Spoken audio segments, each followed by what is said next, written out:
नमस्कार, कानून की बात में आपका स्वागत है। मैं हूं आशीष भार्गव और बात हेट स्पीच की करेंगे। बात दिल्ली पुलिस के उस हलफनामे की करेंगे जिस पर खुद देश की सबसे बड़ी अदालत सुप्रीम कोर्ट ने नाराज़गी जाहिर की है, सवाल उठाए हैं। दिल्ली में धम्म संसद हुई, उत्तराखंड के हरिद्वार में एक धम्म संसद हुई पिछले साल 17 दिसंबर को और 19 दिसंबर को। मामला सुप्रीम कोर्ट पहुंचा। पत्रकार कुर्बान अली और पटना हाई कोर्ट की रिटायर्ड जज जस्टिस अंजना प्रकाश जो अब वरिष्ठ वकील हैं, उन्होंने एक पिटीशन दाखिल की और कहा कि कोर्ट की निगरानी में इस मामले की स्वतंत्र जांच होनी चाहिए और स्वतंत्र एजेंसी से जांच होनी चाहिए, कोर्ट इसकी मॉनिटरिंग करे।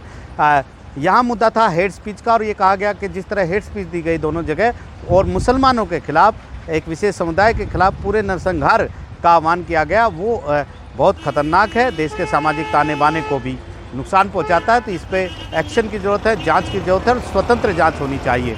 नोटिस जारी किया था सुप्रीम कोर्ट ने उत्तराखंड सरकार को, दिल्ली पुलिस को और केंद्र सरकार को, और जवाब मांगा था। इसके बाद केंद्र सरकार, दिल्ली पुलिस ने एक एफिडेविट फाइल किया सुप्रीम कोर्ट में और बताया कि जो गोविंदपुरी में जो हिंदू युवा वाहिनी का जो प्रोग्राम हुआ था उसमें उसकी पूरी जाँच की गई है। जो वीडियो शिकायतकर्ताओं ने दिया था उसकी जाँच की गई और सामग्री देखी गई। गहन जांच के बाद ये निष्कर्ष निकाला गया कि वहाँ कोई हेट स्पीच नहीं दी गई। ऐसा कोई मामला नहीं बनता जिसे ये कहा जाए कि वहाँ पर मुस्लिम समुदाय के सफाई के लिए, नरसंहार के लिए कोई आह्वान किया गया था। ये भी कहा गया कि तमाम सामग्री की जांच की गई है, इसलिए इस निष्कर्ष के बाद उस मामले को बंद कर दिया गया है। लेकिन उसमें एक और बात काफ़ी अहम लिखी हुई थी और इसी दौरान लिखी हुई थी कि पुलिस की रिपोर्ट के मुताबिक हलफनामे में उसको बताया गया कि वो जो लोग इकट्ठा हुए थे वो एक अपने कम्युनिटी के, अपने समुदाय की जो एथिक्स है, नैतिकता है, उसके बचाव के लिए, उसकी रक्षा के उद्देश्य से वहाँ पर इकट्ठा हुए थे। और ये एफिडेविट फाइल किया गया। याचिकाकर्ताओं को कहा गया कि वो पुलिस के पास नहीं आए, सीधे सुप्रीम कोर्ट चले आए, वो साफ हाथों से नहीं आए, तमाम तरह की बातें थी। अब सुनवाई शुरू हुई सुप्रीम कोर्ट में तो कपिल सिब्बल जो याचिकाकर्ता की तरफ से थे, उन्होंने इस पर सवाल उठाया और कहा कि पुलिस ऐसे कैसे लिख सकती है कि नैतिकता, समुदाय की नैतिकता को बचाने के उद्देश्य से वो लोग इकट्ठे हुए थे। अगर ऐसा है तो फिर समुदाय की नैतिकता की संवैधानिकता क्या होगी, ये सुप्रीम कोर्ट को डिसाइड करना चाहिए, उसे तय करना चाहिए कि समुदाय की नैतिकता की संवैधानिकता क्या है, क्या वैधता है। ये तमाम चीज़ें उठी। तो इस पर जस्टिस एम खानविलकर और जस्टिस अभय एस ओक की ये बेंच थी। बेंच ने भी हैरानी जताई, नाराज़गी जताई, असंतोष जताया और दिल्ली पुलिस की तरफ से जो एएसजी के एम नटराज पेश हुए थे उनसे पूछा कि आखिरकार ये बयान लिखने की क्या ज़रूरत है। क्या पुलिस रिपोर्ट को सीधे उठाकर यहाँ पर हलफनामे में लिख दिया गया है जो ओखला थाने के सब इंस्पेक्टर जांच अधिकारी की रिपोर्ट है, या फिर डीसीपी या किसी भी अफसर ने अपने विवेक का इस्तेमाल किया है, अपना दिमाग इस पर लगाया है, या क्या उसको किसी अफसर ने सत्यापित किया है इस बात को कि वहाँ पर जो लिखा गया है कि वहाँ पर जो लोग इकट्ठा हुए थे वो समुदाय की नैतिकता की रक्षा करने के उद्देश्य से इकट्ठे हुए थे। इसके अलावा जस्टिस एम खानविलकर ने यह भी पूछा कि क्या डीसीपी का यही स्टैंड है जो स्टैंड यहाँ पर लिखा गया है, क्या पुलिस कमिश्नर का भी यही स्टैंड है। इस हलफनामे पर एक बार फिर से गौर करना चाहिए दिल्ली पुलिस को और एक बेहतर हलफनामा दोबारा दाखिल करना चाहिए।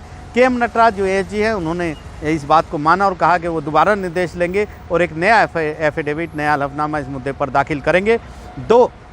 इस मुद्दे पर सुप्रीम कोर्ट ने वक्त दिया है और कहा है 4 मई तक दिल्ली पुलिस दूसरा हलफनामा दाखिल करे और 9 मई को इस मुद्दे पर एक बार फिर सुनवाई होगी। ये मामला इसलिए भी गंभीर हो जाता है कि जब इतना गंभीर आरोप है, इतना गंभीर मामला है, तो उसमें जांच भी गंभीर होनी चाहिए और उस जांच के बाद जिस तरह का हलफनामा है वो उसमें भी थोड़ी गंभीरता दिखनी चाहिए। जांच एजेंसी और वो भी खास तौर पर दिल्ली पुलिस इस तरीके से अगर लिख दे कि वो जो लोग इकट्ठा हुए थे वो अपने समुदाय के नैतिकता के एथिक्स की रक्षा करने के लिए उद्देश्य से इकट्ठे हुए थे, तो ये कहीं ना कहीं गलत संदेश देता है। भले ही अब कुछ भी कहते रहे, लेकिन इस तरीके की बात नहीं होनी चाहिए। हेट स्पीच को लेकर तमाम तरह की बातें चल रही हैं, तमाम आरोप लग रहे हैं, इसलिए याचिकाकर्ता यहाँ पर आए हैं कि पुलिस इन मामलों की जाँच सही ढंग से नहीं कर पाएगी, इसलिए इसकी स्वतंत्र और निष्पक्ष जाँच सिर्फ और सिर्फ कोर्ट की निगरानी में एसआईटी के द्वारा हो सकती है। ये मांग यहाँ पर की गई है। उत्तराखंड सरकार ने भी स्टेटस रिपोर्ट दाखिल की थी।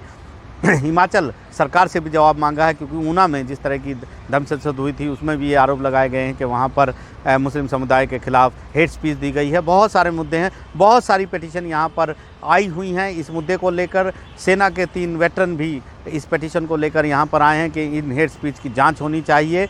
उन्होंने ये भी कहा है कि इससे सेना पर, भारतीय रक्षा प्रणाली, रक्षा की जो सुरक्षा की जो पूरी नीति है उस पर भी फ़र्क पड़ेगा, क्योंकि सैनिक भी वहाँ पर जो तैनात हैं उनके मन में भी इस तरह की भावनाएं आती हैं। तो ये तमाम चीज़ें बात की गई है। उनकी पिटीशन को भी 9 मई के लिए लिस्ट किया है, टैग किया है।